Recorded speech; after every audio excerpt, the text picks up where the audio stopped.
Bonjour, bonsoir. C'est pour moi encore un honneur d'être avec vous durant cette heure qui est l'offrande du soir. Et je demandais qui dans la journée a quand même eu un temps pour vraiment élever sa voix avec amour. Soit bénie Véronique, soit bénie Marlène, soit bénie Morgane.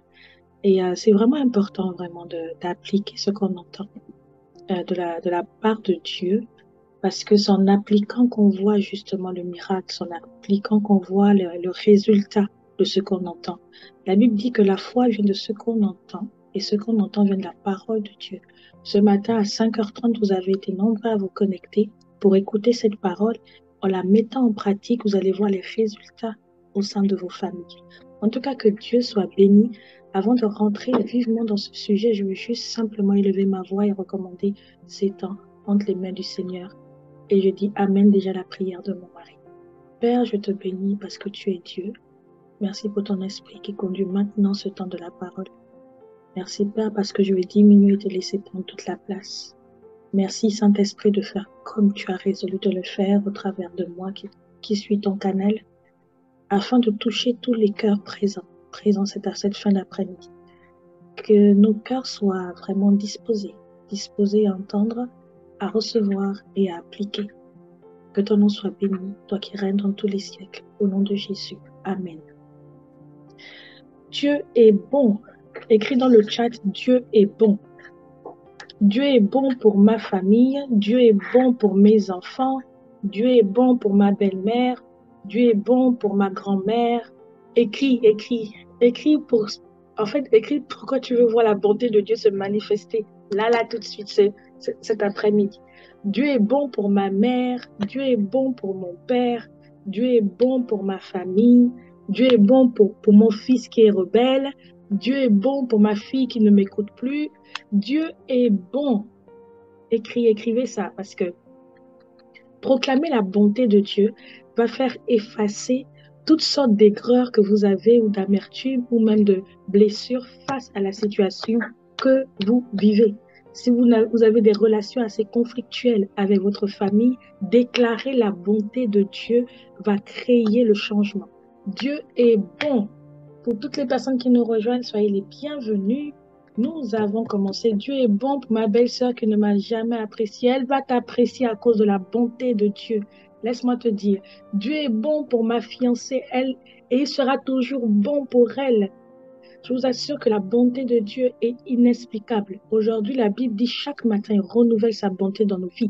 Et cette bonté, en fait, nous ne la voyons pas de manière avec nos yeux, mais c'est quand nous commençons à vivre la journée, on se rend compte que Dieu est bon parce qu'il a tout prédestiné pour nous, les œuvres d'avance. Et en proclamant sa bonté dès le réveil, tu rentres dans son plan parfait pour ta journée. C'est pourquoi n'hésite pas.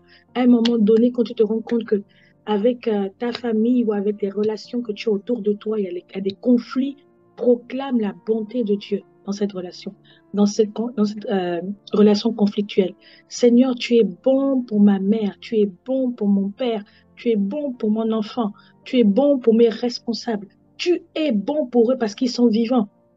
Vous savez, la Bible dit que le soleil se lève sur les bons et les méchants. C'est pas nous qui décidons. C'est Dieu qui fait grâce à qui il veut. Et qui sommes-nous pour venir justement dire que non, vraiment, l'homme est trop méchant, la femme est trop méchante. Comment elle peut me faire ça? Comment elle peut me parler comme ça? Pourquoi? Dieu est bon. Je vous assure que quand vous allez commencer à déclarer la bonté de Dieu, quelle que soit la dureté de ce que vous vivez, vous allez voir que même les problèmes de famille, là, vous allez les voir autrement. Seigneur, si ma famille est encore là, si je l'ai encore aujourd'hui, c'est-à-dire que si je vois encore mes sœurs, si je vois encore mes frères, si je vois encore mes petits frères, mes petites sœurs, ça veut dire que tu es bon pour eux et qu'il y a une solution et que tu es la solution. Donc, déclarez la bonté de Dieu. Ne restez pas dans l'atmosphère de conflit, l'atmosphère où vraiment tu sens que ça ne va pas. Ah non, hier encore, il a dit ceci, hier encore, ça m'a frustré, ça m'a blessé. Déclarer la bonté de Dieu. Et en déclarant cette bonté, la bonté de Dieu protège notre cœur. La bonté de Dieu protège notre cœur. Si tu te rends compte que Dieu est bon pour toi, malgré tout ce que tu as pu faire, tu sais ce que tu as fait. Chacun sait ce qu'on fait au quotidien. Si tu te rends compte que Dieu est bon pour toi, malgré tout ce que tu as pu faire, Il est bon pour ton frère qui fait des choses pour vraiment atteindre ton cœur sans que ton frère ne le sache. Comme on l'a vu ce matin, le monde, là, dans la fin des temps, le monde est exposé à toutes sortes d'esprits, d'immoralité, d'égoïsme. L'amour va diminuer, etc. On le sait. Mais mais aujourd'hui, pour vivre justement dans une famille épanouie, heureuse, toi, en tant qu'intercesseur, tu dois garder ton cœur. Si tu ne gardes pas ton cœur par rapport à tout ce que tu vis dans la famille, tu auras du mal à prier pour ton frère actuellement qui est rebelle à Dieu. Tu auras du mal à prier pour ton fils qui ne t'écoute pas. Pourtant, il va écouter, je ne sais pas moi, un autre pasteur, une autre pasteur. Il va écouter la grande sœur de nous tous, Véronique. Il va écouter, c'est-à-dire si tu ne gardes pas ton cœur par rapport à tout ce que tu peux vivre comme situation conflictuelle dans la famille, tu auras du mal à intercéder. Parce que tu vas commencer à gérer tes émotions, à gérer les émotions où tu vas dire non, il m'a blessé. Pourquoi même prier pour lui? En tout cas, Dieu va s'occuper de son cas. Dieu s'occupe de son cas au travers de toi. Tu as été choisi dans ta famille pour que justement Dieu passe par toi pour s'occuper des cas comme ça, des cas de rébellion, des cas d'irrespect, des cas, etc., etc. Vous savez ce que vous vivez avec vos enfants ou vos parents dans la famille. Donc, si tu ne gardes pas ton cœur face à toutes sortes d'émotions ou toutes sortes de situations que vous allez vivre dans la famille, que ce soit avec ton mari, avec ta femme ou une autre personne, tu auras du mal à intercéder pour ta famille. Alors qu'aujourd'hui, nous parlons du salut de nos familles. Comment justement se positionner pour prier pour le salut de notre famille si nos cœurs ne sont pas gardés par rapport à toutes les frictions ou relations conflictuelles que nous pouvons avoir? C'est très important parce qu'aujourd'hui, aujourd'hui, les familles sont menacées. Le diable n'aime pas les familles, je vous assure. Le diable va chercher la brèche dans une famille établie qui craint Dieu pour commencer à retourner le cerveau des enfants, des adolescents et toutes sortes de personnes pour emmener le scandale, pour emmener la difficulté, pour emmener, en fait, vous avez vu l'histoire de Job qui a perdu toute sa famille le jour même. Moi, je me suis posé la question. Perdre sa famille le jour même, toute sa famille, c'est-à-dire sauf sa femme. Vous voyez bien la nuance, sa femme était là. Il a perdu ses enfants, tous ses enfants, le jour même. Vous avez vu l'étape de Job. Vraiment, allez-y lire hein, le livre de Job. Vous avez vu son étape, comment Dieu l'a restauré, jusqu'à ce qu'il reconnaisse la fidélité de Dieu, malgré qu'il ait tout perdu. Job a appris à garder son cœur dans la difficulté. Mais aujourd'hui, en tant qu'intercesseur, nous savons que le monde va être encore de mal en pire. Nous devons garder notre cœur pour intercéder pour le salut de nos familles. Pourquoi je parle du cœur? Parce qu'aujourd'hui, les personnes qui sont susceptibles de nous faire le plus de mal sont les personnes qui sont proches de nous. Tu ne connais pas quelqu'un, la personne va passer, elle va peut-être mal te répondre, mal te parler. Bon, tu ne la connais pas, tu vas peut-être pas la revoir dans ta vie, ça va passer. Mais quand tu vas avoir ton mari, tu vas avoir ton enfant, tu vas avoir ta soeur, tu vas avoir les personnes qui sont proches là, commencer à avoir des paroles méchantes envers toi, avoir des paroles blessantes. Pas qu'ils le veulent, parce qu'ils sont exposés. Ils sont exposés justement à ce qu'on a vu ce matin dans 2 Timothée 3, verset 4. Ils sont exposés à ce monde-là, à ce monde qui va faire diminuer leur amour pour Dieu, l'irrespect, l'égoïsme, l'égocentrisme, tout ce que vous voulez en isme, comme le dit mon père, mais qui ne mène pas, isme ne mène pas où? Ah, si, bref, c'était la parenthèse. Les personnes qui sont susceptibles de nous blesser sont les personnes qui sont proches de nous. Mais c'est pour ces personnes-là que Dieu nous demande de prier, si elles ne connaissent pas encore le Seigneur. Comment justement prier pour une personne que tu sais que cette personne, dès que tu la vois, elle va... En fait, dès que tu la vois, tu penses seulement aux paroles blessantes qu'elle a eu à te dire. Tu penses à l'attitude blessante ou désinvolte qu'elle a eue envers toi. Tu penses à l'irrespect qu'elle a eu envers toi. Comment vas-tu prier pour cette personne-là si tu ne gardes pas ton cœur? La Bible dit dans Proverbe 4, verset 23, garde ton cœur plus que tout ce qu'il y a à garder, car de lui proviennent les sources de la vie. Pour intercéder pour quelqu'un, il faut la vie. Il faut la vie comme on a vu et la vie, l'amour aussi. Il faut ça. Si tu n'as pas ça, malheureusement, quand tu vas seulement citer le nom de, je dis n'importe qui là, Bernadette, dès que tu as commencé à prier, Seigneur, je prie pour Bernadette, tu t'arrêtes même. C'est-à-dire que le diable emmène toutes les pensées que Bernadette... Non, mais c'est la vérité. Il va t'emmener tout ce que Bernadette a fait. Il va te dire que, ah, tu vas prier pour Bernadette. Regarde hier seulement ce qu'elle a eu à dire sur toi. Regarde seulement l'attitude qu'elle a eue envers toi hier. Est-ce que tu penses que prier pour elle, non, laisse Dieu va s'occuper de son cas. C'est un piège. Si nous voulons avoir une famille épanouie et surtout vivre la promesse du passage qui dit que crois au Seigneur Jésus, tu seras sauvé toi et toute ta famille. Et Dieu t'a placé dans ta famille. Si tu es dans la famille dans laquelle tu es, c'est ta famille que Dieu a dit que c'est elle qui te mérite. Et tu mérites cette famille-là. Et c'est toi qui dois prier pour cette famille-là. C'est toi qui dois intercéder pour cette famille. Et c'est toi qui dois être en fait le centre, dans le sens où le bouclier de ta famille. C'est toi. Mais si tu ne gardes pas ton cœur, si à chaque fois qu'il y a un conflit, c'est toi qui craques, c'est toi que les émotions emmènent à dire n'importe quoi, à dire oui, mais si c'est comme ça ici, en tout cas, je ne viens plus chez vous. Tu ne viens plus chez nous. Ok, au revoir, parce que justement, tu as été blessé. Tu es le bouclier de ta famille. Effectivement, c'est le titre de mon exhortation cet après-midi. Tu es le bouclier de ta famille. Donc, si tu ne gardes pas ton cœur face à tout ce que tu peux vivre dans la famille, il sera difficile de rentrer, comme on a vu ce matin, de fléchir les genoux devant le Père et de citer le nom de chaque membre de ta famille avec amour. Maintenant, on se pose la question, maintenant, comment garder son cœur avec la famille? Parce que c'est la famille, voilà, entre l'amour qui va se mélanger et aussi quand la personne n'est pas gentille avec toi, tu vas avoir le ressentiment qui va venir. Comment garder son cœur par rapport à sa famille? La première chose que j'aimerais vous donner comme clé pour garder son cœur, pour bien intercéder pour sa famille, pour être un bon bouclier, pardon. Nous allons lire le passage de 1 Timothée 5, verset 8.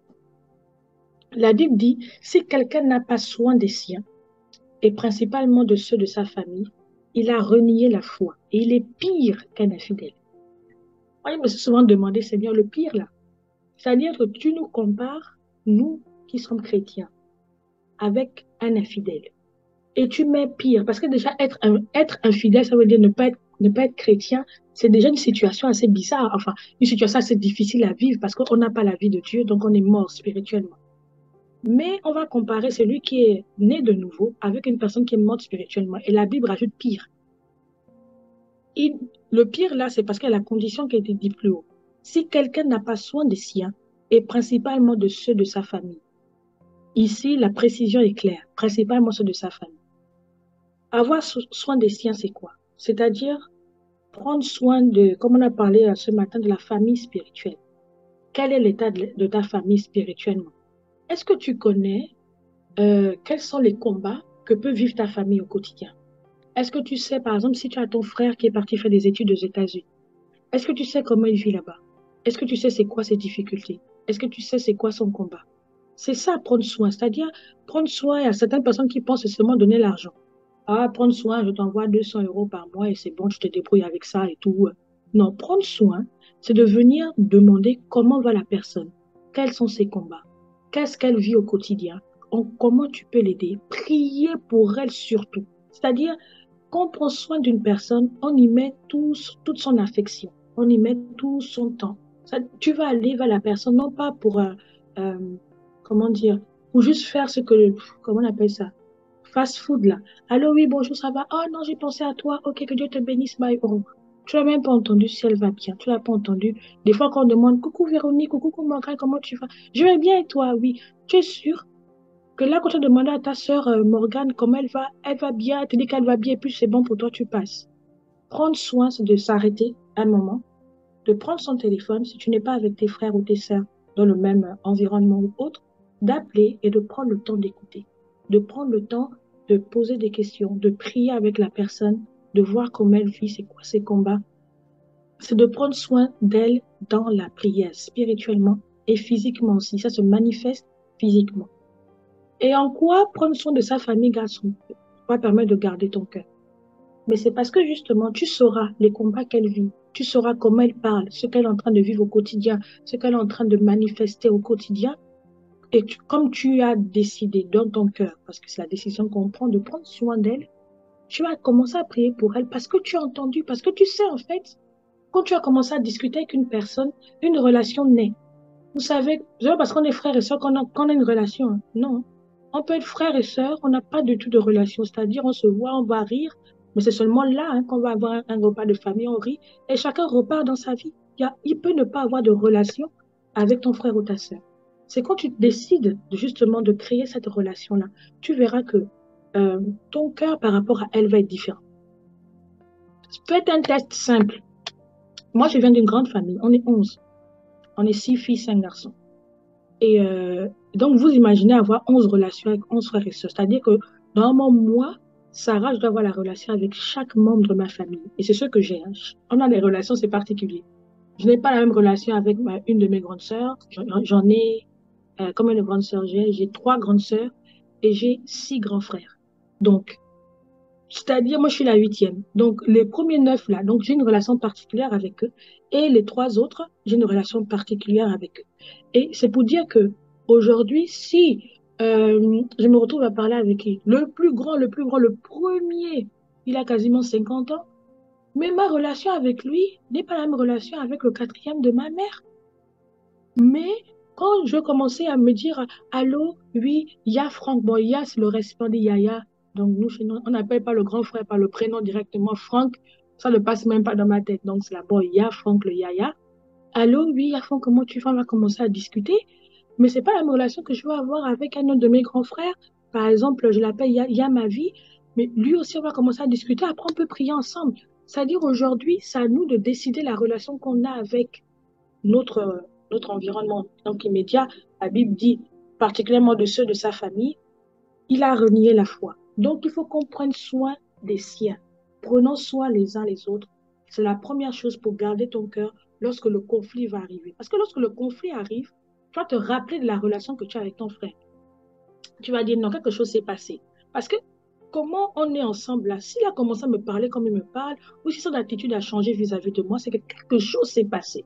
Et là, tu seras plus apte à aller prier pour ton frère, pour ton enfant ou pour autre. Si aujourd'hui ton enfant, du jour au lendemain, commence une rébellion que tu ne comprends même pas d'où ça sort, c'est-à-dire, tu es là, tu te dis que, mais mon Dieu, qu'est-ce qui s'est passé?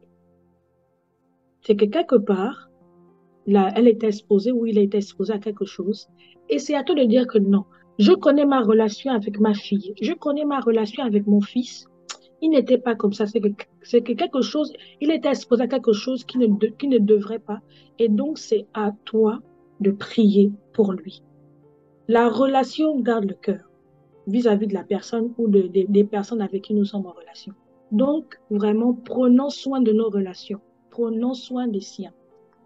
La deuxième clé que j'aimerais vous donner par rapport à ça, on va regarder la parole de Dieu dans Néhémie 4, verset 14. La Bible dit, « Je regardais, et m'étant levé, j'ai dit aux grands, aux magistrats et au reste du peuple, ne les craignez pas, souvenez-vous du Seigneur, grand et redoutable, et combattez pour vos frères, pour vos fils et pour vos filles, pour vos femmes et pour vos maisons. » La deuxième clé que j'aimerais vous donner pour garder votre cœur par rapport à la famille, c'est la prière.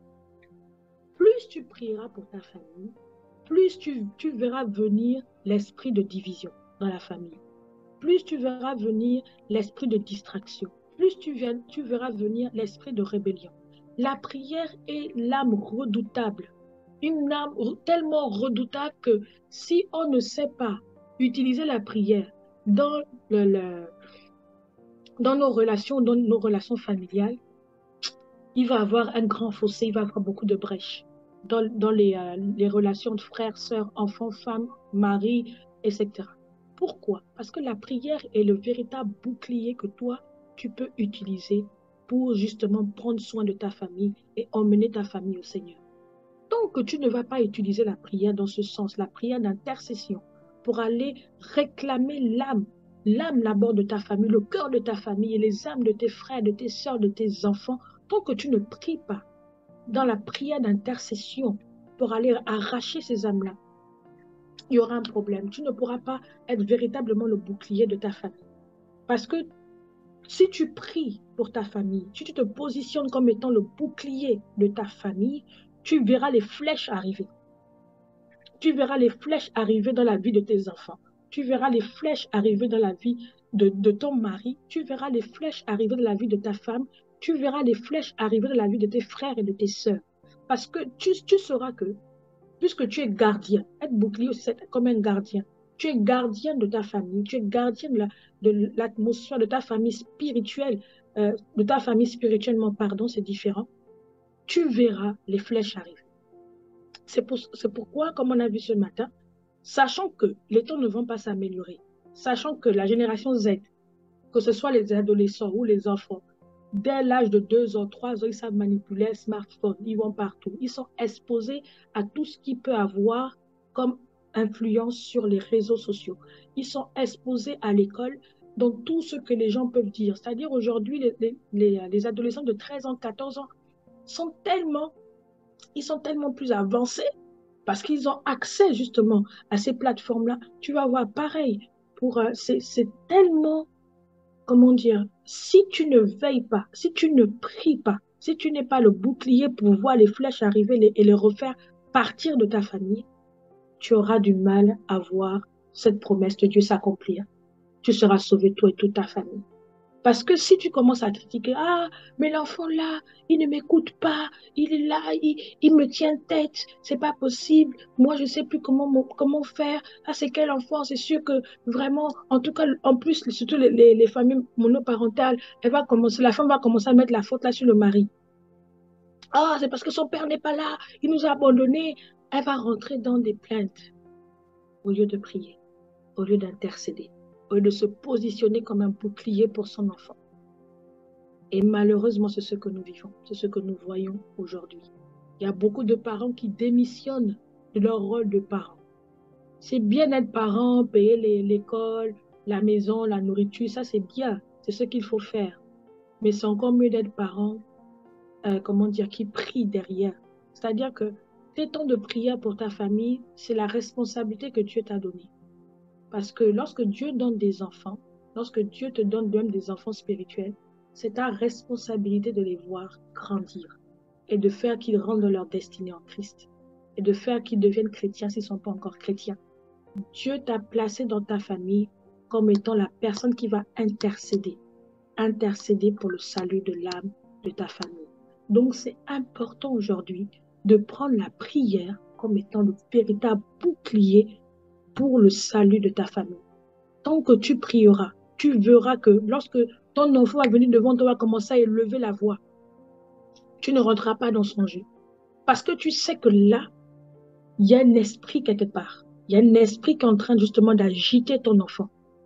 Et tu sauras qu'au lieu de crier, au lieu de dire, mais tu te prends pour qui, ou au lieu même de le corriger ou de le punir, parce qu'il faut le faire, hein, il y a toujours l'équilibre. Hein. Attention à l'équilibre, il faut punir les enfants qui font n'importe quoi. Il faut les punir. Moi, je suis pour la punition aussi. Ça, vraiment, hein, je n'ai pas de problème avec ça. Je suis surtout pour la prière. Quand tu seras en véritable bouclier dans ta famille, tu verras que lorsque ta sœur va commencer à avoir des comportements bizarres avec toi, c'est pas simple. Elle est exposée à quelque chose. Parce que tu pries pour ta famille. Donc, c'est très important d'avoir la prière pour bouclier. Alors, on va aller sur le troisième point. La Bible dit dans Actes 11, verset 14, on va lire un peu plus avant. Je vais lire le verset 13.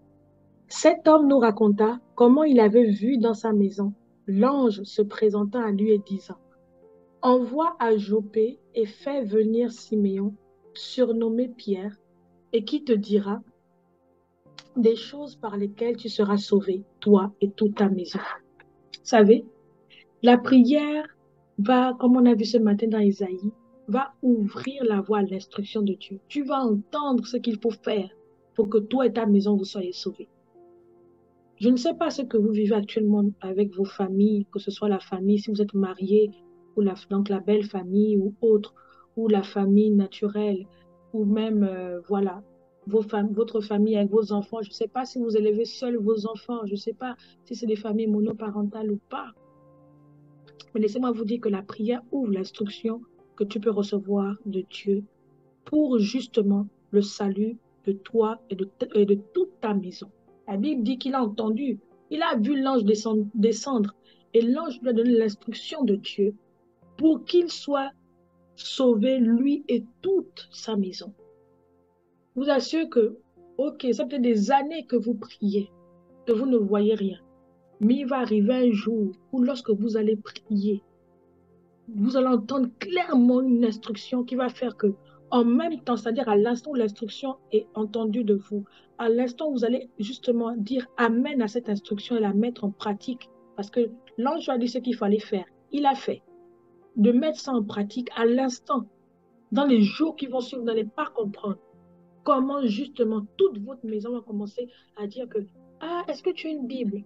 Ah, on va commencer à t'appeler. Tu sais, Muriel, je ne sais pas pourquoi j'ai pensé à toi, mais est-ce que tu peux rapidement prier pour moi et tout, j'ai un entretien? Hein? La sœur là qui ne voulait même pas entendre parler de Dieu, qui a dit que non, non, non, non, non, moi je ne suis pas dans vos choses-là, laissez-moi. Elle va commencer à appeler. Ah oui, Marlène, excuse-moi là, vraiment, je ne sais pas pourquoi, mais je sens qu'il faut que tu pries pour moi parce que l'instruction a été donnée, vous avez obéi. Ne lâchez pas prise. L'ange va arriver, l'instruction va arriver. Ne lâchez pas prise. Continuez à intercéder. Si ça fait 10 ans que vous intercédez, vous n'avez pas encore vu un seul membre de votre famille se convertir, ce n'est pas grave. Le temps de Dieu arrivera toujours, il est parfait. Pendant ces 10 ans que vous avez prié, vous avez vu comment Dieu lui-même vous a construit. Vous savez, la prière aussi nous aide, nous-mêmes. C'est-à-dire, on peut intercéder pour quelqu'un, mais en intercédant, nous recevons ben, l'aiguisement de nos dons que nous avons reçus de Dieu. C'est-à-dire que Dieu va aiguiser nos dons, Dieu va aiguiser notre vision, notre discernement. Mais tu continues à prier. Ah Seigneur, ça fait vraiment un mois je prie, je ne vois rien. Ah Dieu, mais je ne lâche pas prise. Ça fait 3 ans Seigneur, ça fait 5 ans Seigneur, ça fait 10 ans. Mais au bout de la 10e année, un jour, écrivez un jour. Au bout de la 10e année, un jour. Là, vous ne comprenez pas ce qui se passe. Oh, mais Seigneur, c'est pas possible. Mais ma soeur est venue, elle est venue chez moi en train de pleurer. Mon Dieu, qu'est-ce qui s'est passé? Oh, oh, ça dit que tu vas d'abord être étonné, mais en même temps, tu vas vite te repositionner en disant que il ne faut pas que justement je me disperse. Tu vas prendre ta sœur, tu vas prier pour elle, tu vas faire la prière de repentance. Elle va donner son cœur à Jésus. En partant, elle va être maintenant, vous serez maintenant deux à intercéder pour le reste de la famille. C'est pourquoi ne lâchez pas prise. Ce qui se passe là, ce qui s'est passé avec, avec cet homme-là qui raconta, la Bible dit, cet homme nous raconta. Cet homme nous racontait, il a raconté, ça veut dire que ça s'est passé, mais il dit, voilà comment lui, il a fait, il a donné l'instruction. Et l'ange lui a donné la parole qu'il fallait pour que lui et toute sa maison soient sauvés. Ne lâchez pas prise. L'instruction arrive. La troisième clé pour garder son cœur, c'est de se plonger dans la parole de Dieu. Parce que c'est là-bas où il y a l'instruction. C'est là-bas. C'est pas ailleurs, c'est là-bas. Plus tu vas méditer la parole de Dieu, plus tu vas méditer. La Bible dit dans Josué 1, verset 8, que ce livre de la loi ne s'éloigne pas. On dit souvent ça, parce qu'on a peut-être des projets, tu réussiras dans tes projets. Mais sauver sa famille, c'est un projet. C'est-à-dire, tu as le projet de dire que non, moi là, où ma famille en est peut-être 95. Mon projet pour les 3 prochaines années, c'est que tous les 95 membres de ma famille soient sauvés. Ça, c'est un projet. Donc, que celui de la loi ne s'éloigne pas de moi, parce que mon projet là, je veux le réussir. Et je veux je vais méditer ce livre de la loi. Je vais manger cette parole-là. Trouver l'instruction pour que les 95 donnent leur vie à Jésus. Et Dieu fera ce miracle. Parce que tu vas rester justement focalisé dans ce projet en méditant la parole au quotidien. Donc vraiment, la troisième clé pour garder son cœur, c'est de méditer la parole de Dieu. Médite la parole de Dieu. Ne laisse pas la parole de Dieu être sur ton chevet de lit. Ne laisse pas la parole de Dieu être quelque part sur la table. Ne laisse pas la parole de Dieu au détriment de ton smartphone. Ne laisse pas la parole de Dieu au détriment de TikTok, Instagram, Facebook. Ne laisse pas la parole de Dieu au détriment des belles photos ou des sorties. Ne laisse pas la parole de Dieu au détriment de tout ce que tu aimes faire. Toi-même, tu sais ce que tu aimes faire, tu sais ça. Tu sais que des fois, tu prends plus de temps à faire ça alors que tu pouvais lire la parole de Dieu. Après, on choisit d'abord ce qu'on aime. Parce que comme la Bible a dit dans Timothée, l'amour de Dieu va diminuer. On va d'abord aimer plus faire ce que nous on aime et après, Dieu va venir après. Mais si tu as un projet, il faut avoir des projets. Tu verras que pour que ton projet réussisse, le premier livre qu'il te faut, c'est la Bible, la parole de Dieu. Et tu verras que si tu fais ça pour tous tes projets, tu verras que la parole de Dieu va vraiment être le tremplin pour toi d'aller regarder pour le salut de ta famille, pour tes projets personnels ou professionnels, pour ta propre vie, de connaître Dieu. Parce que la Bible dit, ceux qui connaîtront leur Dieu agiront avec fermeté. Tout ça là pour toi. Si tu prends ça, tu ne liras plus la Bible pour dire que, ah, aujourd'hui ça a l'air compliqué, hein, la Bible.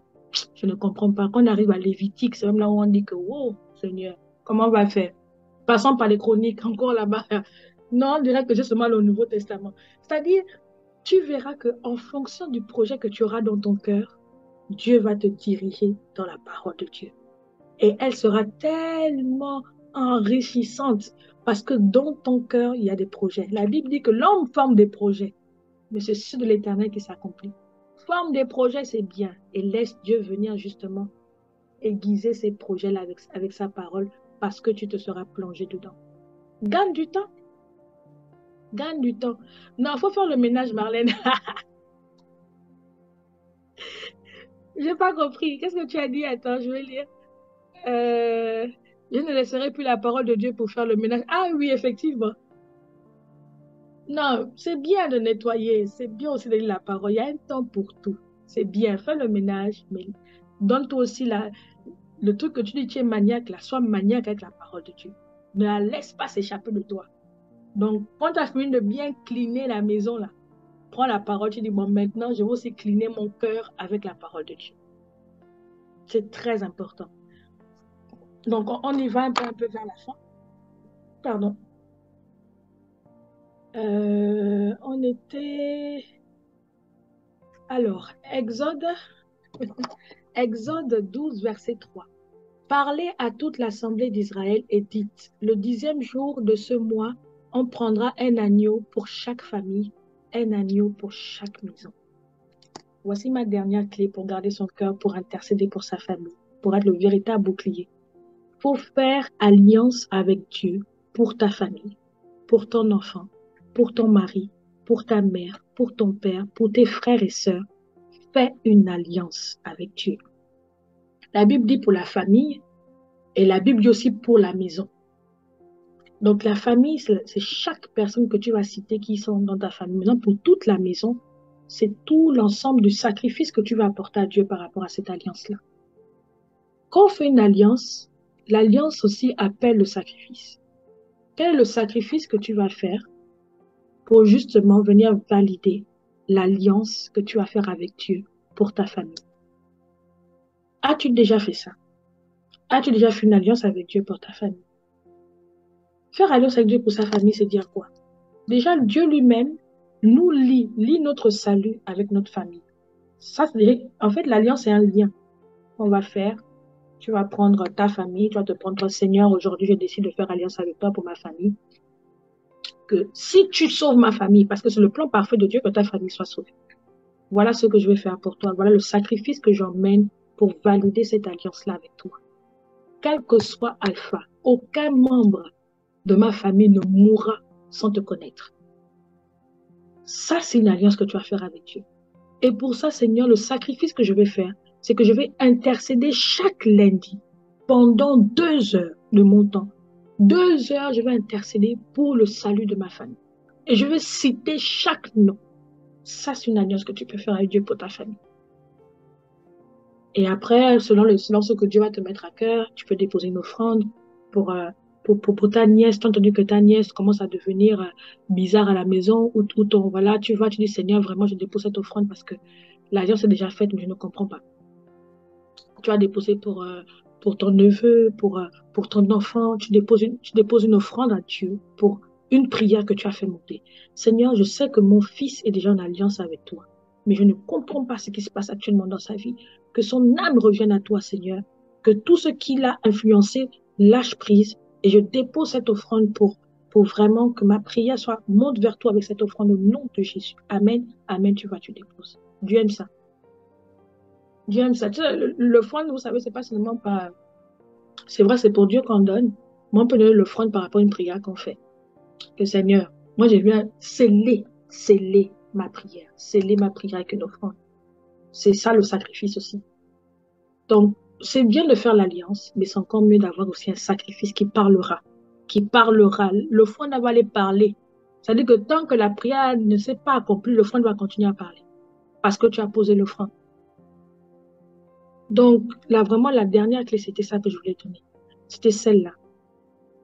Faisons une alliance pour notre famille. Cette clé-là, en faisant l'alliance avec Dieu pour ta famille, tu gardes ton cœur pour continuer à intercéder, quelles que soient les situations conflictuelles, quelle que soit la difficulté des relations que tu auras dans ta famille, entre mari, enfant, sœur, belle-mère, beau-père, peu importe, ton cœur sera gardé pour continuer à prier pour eux. Parce que tu auras fait une alliance. Et l'alliance garde le cœur. Donc voilà, bien aimé, ce que j'ai reçu pour nous, hein, parce que moi, je me suis parlé dans la... J'ai dit à mon mari ce matin, il dit, oh, j'ai pas compris comment j'ai parlé ce matin. Moi-même, je suis dedans. Parce que, bah oui, c'était pas, ce que j'ai dit ce matin, c'était pas ce qui était du tout prévu. Hein. Je n'ai rien compris, mais je me suis rendu compte que Dieu me parlait à moi-même aussi. Et encore cet après-midi. C'est vraiment ce que moi, je mets en place. Je continue à grandir dans ça. Mais que Dieu vraiment, que Dieu nous aide, que Dieu nous aide à comprendre notre rôle d'intercesseur pour le salut de notre famille. C'est pas un rôle juste d'avoir un titre, j'intercède pour ma famille. Ça engage notre vie, ça engage nos émotions, ça engage notre cœur, ça engage tout notre être entier en fait. Ça engage tout. C'est-à-dire que si tu ne prends pas le temps pour toutes ces choses, pour mettre toutes ces choses en place, tu n'auras pas le temps pour intercéder pour la famille parce que justement, ça ne va pas. Tu vas être plus focalisé sur le fait que ça ne va pas. Mais pour prier, ça sera compliqué parce que ton cœur n'est pas gardé, ton cœur est touché. Donc vraiment, on va prier. On va prier pour nos cœurs. Principalement, tu sais exactement ce qu'il y a dans ton cœur par rapport à ta famille. Tu sais comment tu t'es positionné jusqu'à présent par rapport à ta famille. Tu sais comment c'est assez compliqué, assez lourd à porter. Mais il y a une bonne nouvelle pour toi aujourd'hui, c'est que le fardeau que tu as porté jusqu'à présent, Jésus te dit, dépose ça au pied de la croix, parce que son fardeau est léger. Vous savez, il faut connaître comment on peut se décharger. Tu pars, tu dis, Seigneur, vraiment, jusqu'aujourd'hui, j'ai porté le poids de l'amertume par rapport à mon oncle, parce que mon oncle, voilà, il m'a pas donné ceci, dans l'héritage familial, il n'a pas donné ma part. Seigneur, tu sais comment j'ai porté le poids par rapport à mes sœurs. Mes sœurs, j'ai l'impression qu'elles ne m'aiment pas ou elles cherchent toujours le conflit avec moi. Moi, c'est vraiment lourd pour moi aujourd'hui. Je dépose au pied de ta croix. Tu sais comment, Seigneur, j'ai porté mon père, j'ai commencé à voir les fruits dans sa vie, mais j'ai l'impression que quand on fait un pas en avant, il en fait 10 derrière. C'est compliqué, Seigneur. J'ai l'impression que vraiment, je commence à être fatiguée. Mon secret, quand tu commences à être fatigué pour une chose, ça veut dire que tu le fais avec tes propres forces. Et justement, pour sortir des propres forces-là, tu dis, Seigneur, non pas ma volonté, mais ta volonté. Et la volonté de Dieu vient avec la force dont on a besoin pour justement l'accomplir. Donc vraiment, sens-toi libre d'élever ta voix là où tu es. Parce que Dieu est là, son esprit est là aussi. Il va nous donner la capacité de sortir de cet engrenage. Si tu vois que tu as besoin de demander pardon à un membre de ta famille, demande pardon. Même si tu sais que tu n'as pas tort. Et tu sens que ce pardon va ouvrir une opportunité ou une porte pour le salut, demande pardon. Parce qu'il y a eu le conflit. Vous savez, lorsqu'il y a le conflit, même si c'est la faute de l'autre, mais tu as peut-être dit une parole, tu as peut-être dit un mot ou un comportement. Tu te rends peut-être pas compte. Demande pardon. Le pardon, effectivement, est une puissance qui libère, mais le pardon aussi est une véritable porte qui ouvre à la manifestation de l'amour de Dieu pour le prochain. Donc, Vraiment, sens-toi libre cet après-midi de prier pour ton cœur. Khandarama Santara Bushat. Retarabaria Saturi Berikata Sunda. Maranduria Sundara Bushi Teribeya Kasandi. Maseteri Bushi Takamaya Daramusintaramaya. Kesateri Kashinderi Kosia Rabaka Sereboso Torobosita. Rebaria Tokori and Daramusi Neriberia Basuto Roboshera Bara Neribosi. Randere Kebera Kandara Busoto Maniria Masindara Busha Teribaya. Rike Satarabo Sutu Mashandara Musa Nderibaya Tukusori Pakasandi. Père de gloire, merci pour ta présence par ton esprit. Merci pour ce temps que tu nous as donné de partager autour de ta parole, la parole de vie, la parole qui vient nettoyer nos cœurs, la parole qui apporte des eaux vives, afin que nos cœurs soient gardés, cachés en toi. Seigneur, tu nous as interpellés sur le fait de garder nos cœurs pour que notre intercession vis-à-vis de notre famille soit efficace et qu'elle porte de véritables résultats palpables, Seigneur. Seigneur, en cet après-midi, donne-nous de réaliser que nos cœurs, Seigneur Dieu, sont véritablement la source, le socle, où tu nous parles, Seigneur Dieu, par rapport à nos familles. Nous ne pouvons pas intercéder avec un cœur rempli de rancune. Nous ne pouvons pas intercéder avec un cœur rempli de haine. Nous ne pourrons pas intercéder avec un cœur rempli d'animosité. Nous ne pouvons pas intercéder pour nos familles avec un cœur rempli de paroles méchantes, des paroles blessantes. Nous ne pouvons pas intercéder pour nos familles avec un cœur divisé. Nous ne pouvons pas intercéder pour nos familles avec un cœur qui n'est pas tout entier dans l'amour. Seigneur, tu le dis dans ta parole. Garde ton cœur puisque tout ce qu'il y a à garder, car de lui viennent les sources de la vie. Seigneur, merci, parce que nous réalisons encore que notre cœur doit véritablement être plongé dans ton amour pour intercéder pour le salut de nos familles.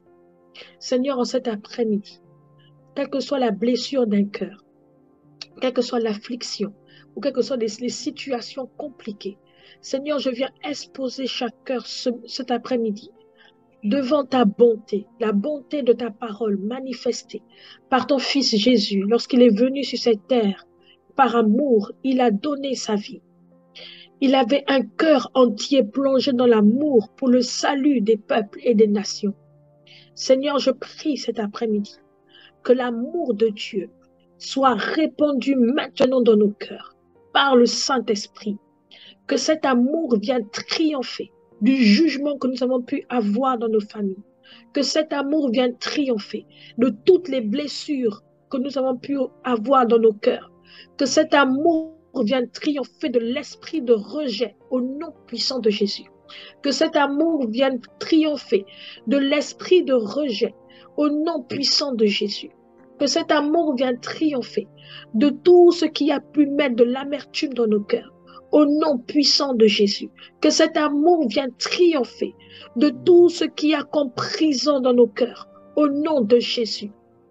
Que cet amour vienne ouvrir et briser toutes les chaînes qui nous retiennent captives dans tout ce qui est rancune, amertume, au nom puissant de Jésus. Père, maintenant, je chasse l'esprit de division dans les familles, au nom puissant de Jésus. Je chasse l'esprit d'animosité dans les familles, au nom de Jésus. Je chasse l'esprit d'irritabilité dans les familles, au nom puissant de Jésus. La Bible dit, parents, n'irritez pas vos enfants. Enfants, obéissez à vos parents. J'appelle, Seigneur Dieu, l'esprit d'obéissance qui va triompher de l'esprit de rébellion dans les familles, au nom puissant de Jésus. Merci Seigneur, parce que maintenant, tu nous as équipés de 4 clés essentielles pour garder nos cœurs, pour intercéder pour nos familles. Que ce soit, Seigneur Dieu, pour nos enfants, pour nos maris, pour nos femmes, pour nos parents, pour nos frères, pour nos sœurs, cousins, oncles. Seigneur, tu le dis dans ta parole. Si nous n'avons pas soin, Seigneur Dieu, des nôtres, de notre famille, nous sommes pires que des infidèles.